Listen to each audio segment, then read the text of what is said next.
Close your eyes and think about the year 2125, 100 years from now. A world of unimaginable technology. Cities we can't picture. People we'll never meet. Here's the truth that stops you in your tracks. You won't be there to see it. Neither will I. The world will continue without us. Picture it now. The year 2125. The sun rises over cities that don't exist yet. Buildings made of materials we haven't invented. Streets filled with people who haven't been born. Children laugh in parks we'll never walk through. They speak languages evolved from ours, use technology that would look like magic to us today. They solve problems we can't imagine. They dream dreams we'll never hear. Somewhere, an old tree stands, one we might have planted. Its branches reach toward a sky we'll never see again.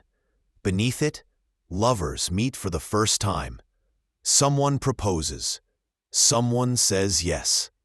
A life begins that connects back. The earth has continued its ancient rotation. Seasons have come and gone 400 times since we last drew breath. The world has healed some wounds, created new ones, evolved, adapted, continued. And through it all, we are not there. We are memory. We are history. We are the ancient ones. Section 1. The Strange Symmetry of Time. There's something profoundly strange happening right now. Something most people never stop to consider. Right now, in 2025, we sit here imagining 2125.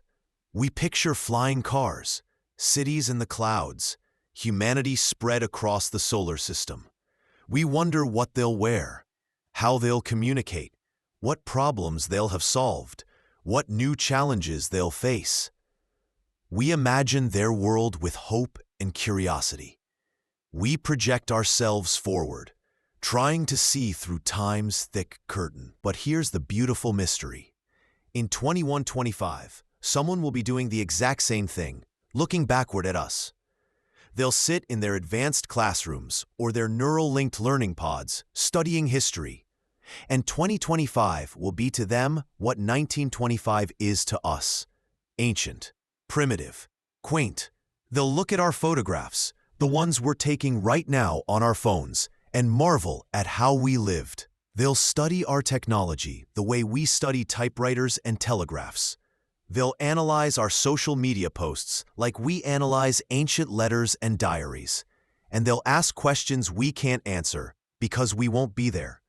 What did they worry about at night? Did they know how important their decisions were? Could they see that they were standing at a turning point? Did they understand that everything we have came from choices they made? To them, we are the mysterious past.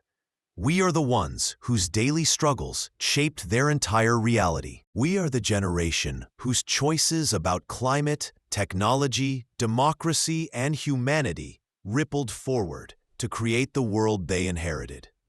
They'll wonder about us the same way we wonder about our great-great-grandparents.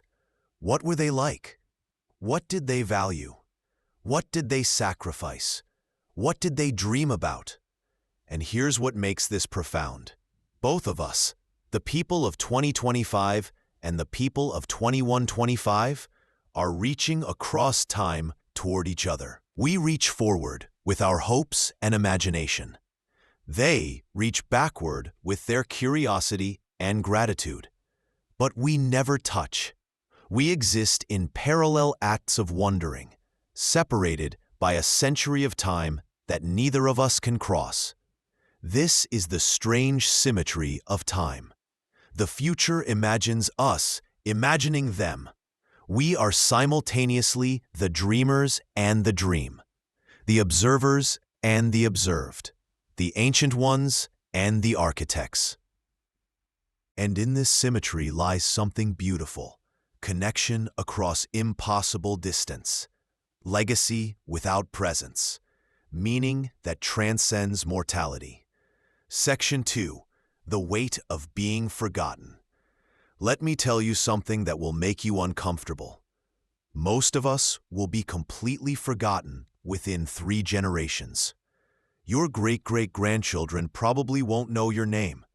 They might have a photograph somewhere, filed away in digital archives they rarely open. They might have a vague story passed down.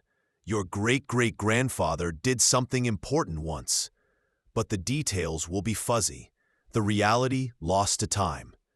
By 2125, for most of us, it will be as if we never existed.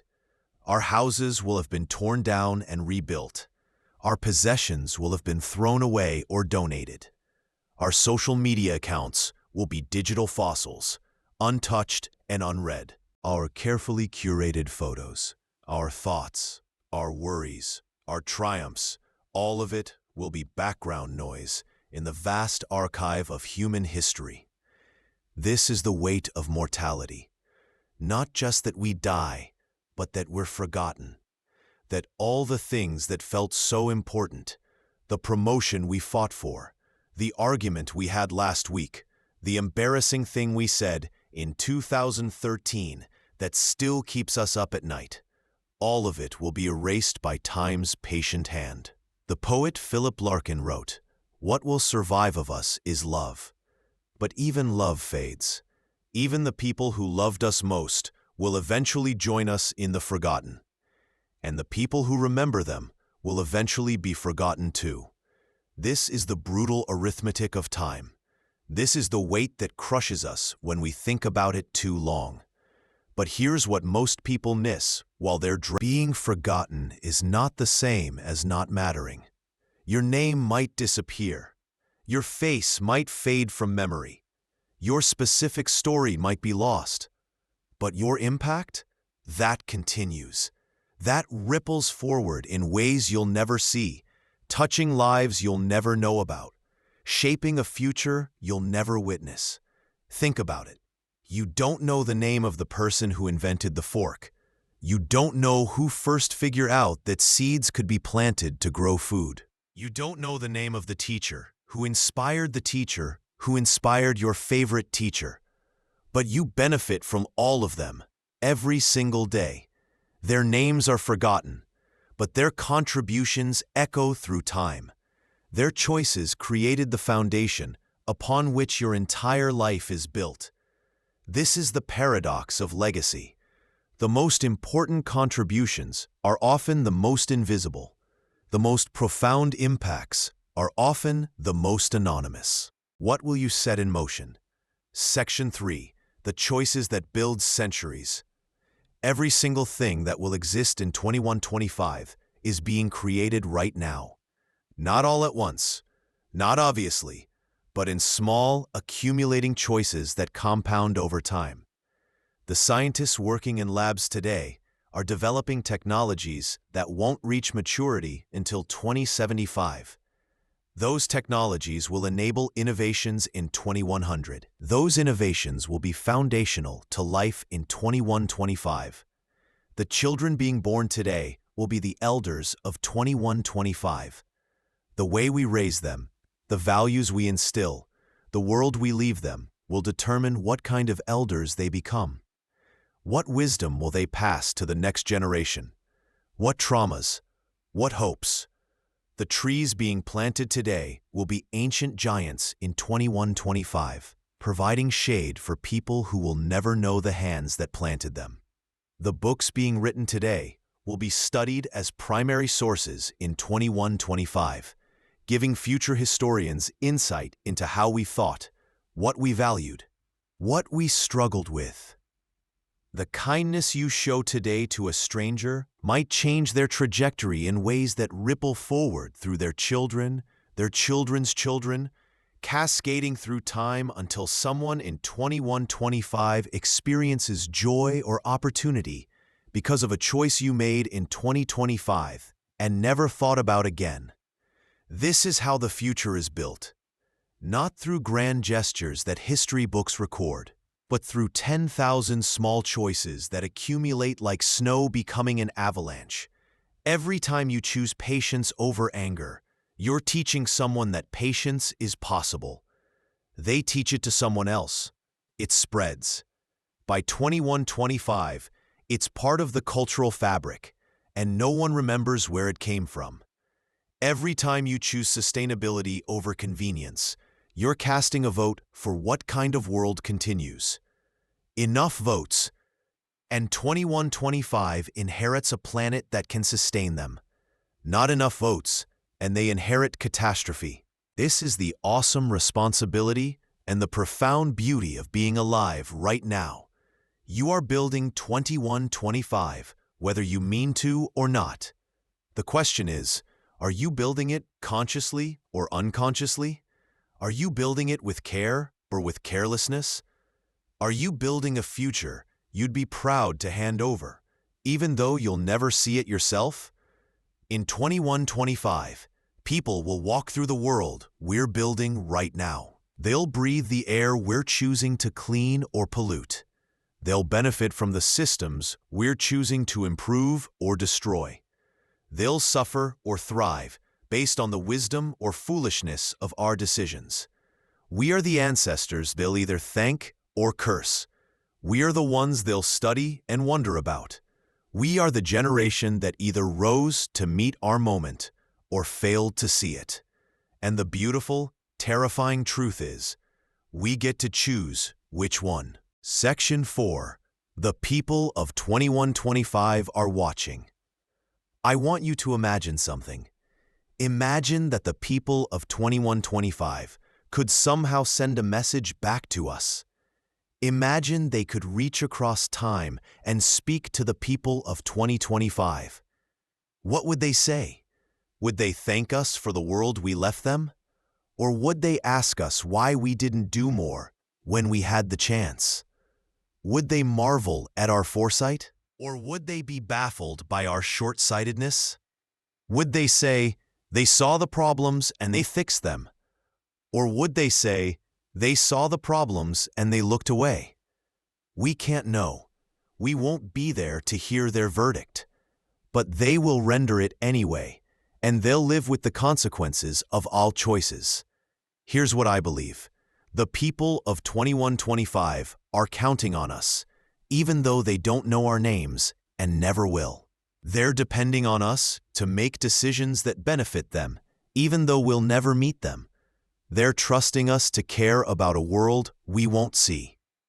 This is the ultimate act of faith, working for a future that doesn't include you. Think about the people who planted the great forests we enjoy today. They knew they'd never see those trees reach full maturity. They planted them anyway. Think about the people who fought for civil rights, knowing that full equality might not be achieved in their lifetime. They fought anyway. Think about the scientists who work on problems that might not be solved for 50 years. They work anyway. Why? Because they understood something profound. The future is not separate from us. The future is the continuation of us. It's the long echo of our choices, the extended consequence of our actions, the final ripple of the stones we throw into the pond of time. When you make a choice for the future, when you sacrifice immediate gratification for long-term benefit, when you do the right thing even though no one will credit you for it, when you plant seeds you'll never see blue, you're having a conversation with people who don't exist yet. You're saying, I know you're coming. I know you'll inherit what I leave. I know you'll have to live with my decisions. So I'm making them carefully. I'm making them with you in mind. I'm trying to be a good ancestor. And in 2125, when someone benefits from something you did, when they drink clean water because you fought for environmental protection, when they live in peace because you chose dialogue over violence, when they pursue their dreams because you refuse to let cynicism win, they might not know your name, but you'll have spoken to them across a century. You'll have reached through time and touched their life. You'll have been the answer to a problem they never knew they had because you solved it before they were born. This is legacy, not fame, not memory, but impact that echoes forward into a future you'll never see. Section 5. What we owe the future. There's a concept in philosophy called long-termism, the idea that we have moral obligations not just to people alive today, but to all future people who will ever exist. Think about the scope of that. If humanity continues for another 1,000 years, there will be tens of billions of people who don't exist yet, but will exist someday. And every choice we make today affects them.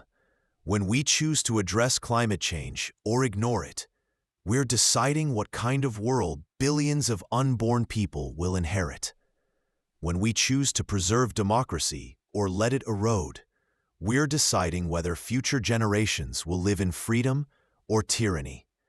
When we choose to advance artificial intelligence carefully or recklessly, we're deciding whether future humans will benefit from this technology or be harmed by it. The people of 2125 can't vote in our elections. They can't sign our petitions. They can't show up at our protests. They have no voice in the decisions that will determine their entire existence. They are the most voiceless constituency that has ever existed, and we are their only advocates. This creates a profound moral responsibility. We must consider not just our own comfort, but their survival. Not just our own wealth, but their opportunity. Not just our own happiness, but their possibility. What do we owe the future? We owe them honesty about the challenges we're facing. We owe them courage to address those challenges even when it's uncomfortable. We owe them wisdom to think beyond our own lifetimes. We owe them compassion to care about people we'll never meet. But more than anything, we owe them effort. We owe them the effort to leave the world better than we found it. Not perfect, not problem-free, but improved. Better systems, better technology, better understanding, better compassion. Think about the world you inherited. It came with problems, yes, but it also came with solutions that previous generations fought to create. You have rights they died for. You have medical treatments they researched for decades. You have technologies they imagined and built. You have peace in places where they ended wars.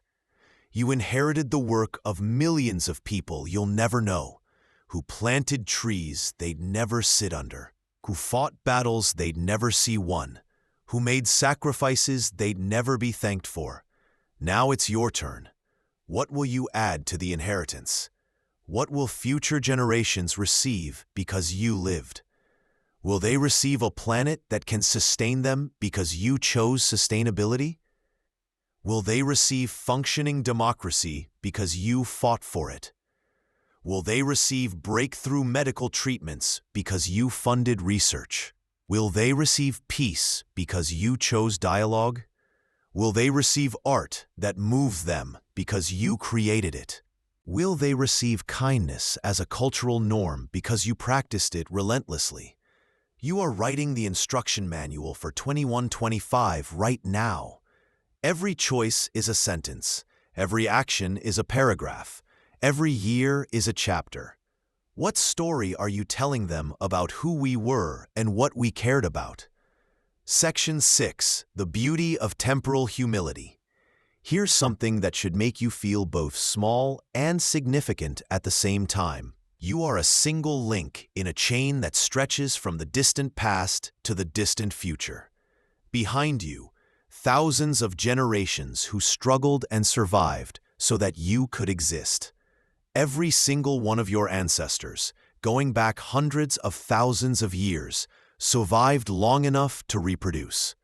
Against incredible odds, through wars and plagues and famines and disasters, the chain remained unbroken until it reached you. Ahead of you, potentially thousands of generations who will exist because of choices made in our time. Your actions today create the possibility space for their existence. You are the hinge between past and future. You are the moment where history becomes possibility. This is temporal humility, understanding that you're not the main character in time's story. You're a supporting character, playing your part so that the story can continue. But here's the beautiful part. Every supporting character matters. Every part, no matter how small, is necessary for the whole story to work. You don't have to be famous to matter. You don't have to be remembered to have impact. You don't have to change the entire world to change someone's world. The teacher who inspires one student who grows up to inspire 1,000. The parent who breaks a cycle of trauma, changing the trajectory of all descendants. The inventor who creates a small improvement that others build upon for centuries. The friend who shows kindness at exactly the right moment, preventing someone from giving up. The volunteer who cleans a single park, making it beautiful for 100 years of visitors. These are the real heroes of 2125. Not because anyone will remember their names, but because the world they left is better than the one they found. This is the practice of being a good ancestor, living with the awareness that your life matters beyond your lifetime. Making choices not just for yourself, but for people you'll never meet. Planting trees whose shade you'll never enjoy. Building a world you'll never see, but can imagine with hope. In 2125, someone will benefit from something you did. They won't know your name. They won't thank you. They won't even realize that you existed. But you'll have touched them anyway. Across a century of time, your choices will have shaped their reality. You'll have been their invisible benefactor, their unknown ancestor, their silent guardian. And maybe, just and on, the chain continues, each generation carrying forward the best of what came before, while adding their own contribution to the future. This is how humanity transcends mortality, not through individual lives that last forever, but through a collective project that spans centuries, each of us adding our small part to something vast and beautiful that continues long after we're gone. So here we are, 2025, standing at the threshold between the past we've inherited and the future we're creating. We won't see 2125. That world will exist without us. The sun will rise over cities we can't imagine. People we'll never meet, will laugh and cry and dream and struggle. But 2125 will be built by what we do right now, today, in this moment. The future is not separate from you. The future is the continuation of you. Every choice you make today is a vote for what kind of world continues. Every action is a seed planted in time's soil. Y un momento de coraje o cariñeza o sabiduría replica por caminos que nunca podrás entender. Estás construyendo 2125 ahora, no solo, sino al lado de millones de otros que también están haciendo ejemplos, plantando semillas a través del tiempo. Haz lo que queremos.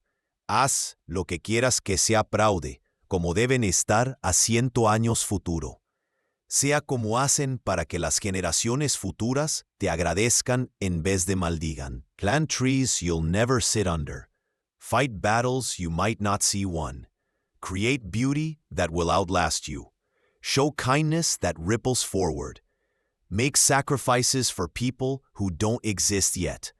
Because even if you won't reach 2125, 2125 will be built by the choices you make today.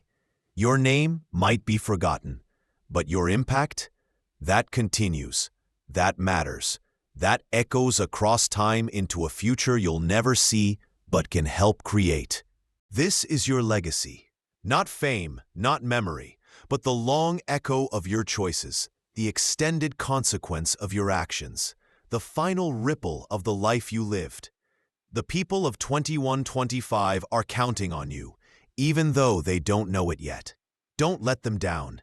If this moved you, if you felt the weight and beauty of our connection to the future, then subscribe to the Book Nook. This is where we explore the big questions, the deep truths, the ideas that make us more thoughtful about how we live and what we leave behind. Leave a comment. What will you do today that 2125 will benefit from? What seed will you plant for a future you'll never see? Until next time, think long. Act with future generations in mind. Be a good ancestor. The future is watching.